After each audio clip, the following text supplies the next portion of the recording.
আসসালামু আলাইকুম, আমি Asiya Islam. Welcome to my channel Cookmaster Bangla recipe. আজকে আমি আপনাদের জন্য নিয়ে এসেছি মজক ভুনার রেসিপি। দেখুন কতটা পারফেক্ট ও সুন্দরভাবে আমি মজকটাকে ভুনা করে নিয়েছি। আপনারা চাইলে এভাবে করতে পারেন। সো আর কথা না বাড়িয়ে চলুন দেখা যাক এই মজকটা আমি কীভাবে ভুনা করেছি। Let's go to my channel. এখানে মজকটা ভুনা করার জন্য নিয়ে নিয়েছি আমি মজকটাকে আমি অফ ক্যামেরায় কেটে নিয়েছি, আমার ভিডিও করার কথা মনে ছিল না। আর এই পর্যায়ে আমি চুলোর মধ্যে একটা প্যান বসিয়ে তার মধ্যে দিয়ে দিয়েছি হাফ কাপ পরিমাণে তেল আর দিয়ে দিচ্ছি হচ্ছে 1 কাপ পরিমাণে পেঁয়াজ কুচি। এখন এই পেঁয়াজ কুচিটাকে আমি ভালোভাবে ভেজে নেব। আমার পেঁয়াজ কুচিটা প্রায় ভাজা হয়ে গেছে। এখন আমি এর মধ্যে দিয়ে দিচ্ছি 1 চা চামচ আদার পেস্ট আর 1 চা চামচ রসুনের পেস্ট। এখন এগুলোকে আমি ভালোভাবে ভুনে নেব। আমার আদা রসুনগুলো প্রায় ভুনা হয়ে গেছে। এখন এই পর্যায়ে আমি এর মধ্যে অ্যাড করে দেব পানি। আমি হাফ কাপ পরিমাণে পানি দিচ্ছি, যেহেতু আমি এর মধ্যে আর কোনো পানি দিব না। এরপর আমি এর মধ্যে দিয়ে দিচ্ছি 1 চা চামচ লবণ,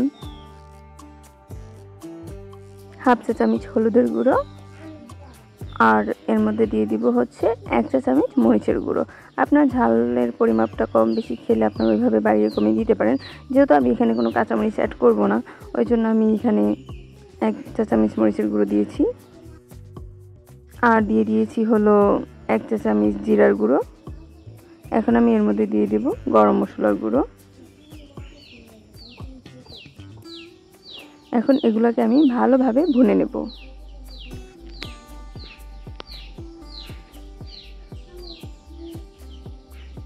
একটু সময় নিয়ে ভুনে নেব। ভুনা করা শেষ। এই পর্যায়ে আমি এর মধ্যে দিয়ে দিচ্ছি হচ্ছে আমার মজকের টুকরোগুলো। আমি মজকগুলোকে ছোট ছোট টুকরো করে কেটে নিয়েছিলাম, যেটা আমি দেখাতে ভুলে গেছি।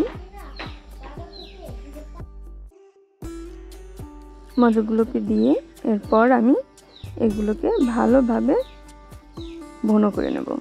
এর মধ্যে আমি কোনো পানি অ্যাড করব না।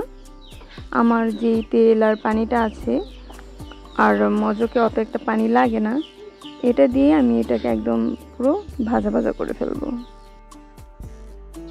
আমি চুলার আঁচটাকে মিডিয়াম হিটে রেখে প্রায় 20 মিনিটের মতো এটাকে ভেজে নেব। আমার এটা দেখুন কত সুন্দর করে আমি ভেজে নিচ্ছি। আর আমার ভিডিওটা দেখতে দেখতে যদি আপনাদের কাছে ভালো লেগে থাকে, আমার ভিডিওতে একটি লাইক করে আমার চ্যানেলটাকে সাবস্ক্রাইব করে বেল আইকনটি অন করে দিবেন। আমার মজকটা প্রায় ভাজা হয়ে গেছে। এই পর্যায়ে আমি এটাকে সার্ভ করে নিচ্ছি। আপনারা সবাই ভালো থাকবেন, আমার জন্য দোয়া করবেন। আল্লাহ হাফেজ, বাই বাই বন্ধুরা।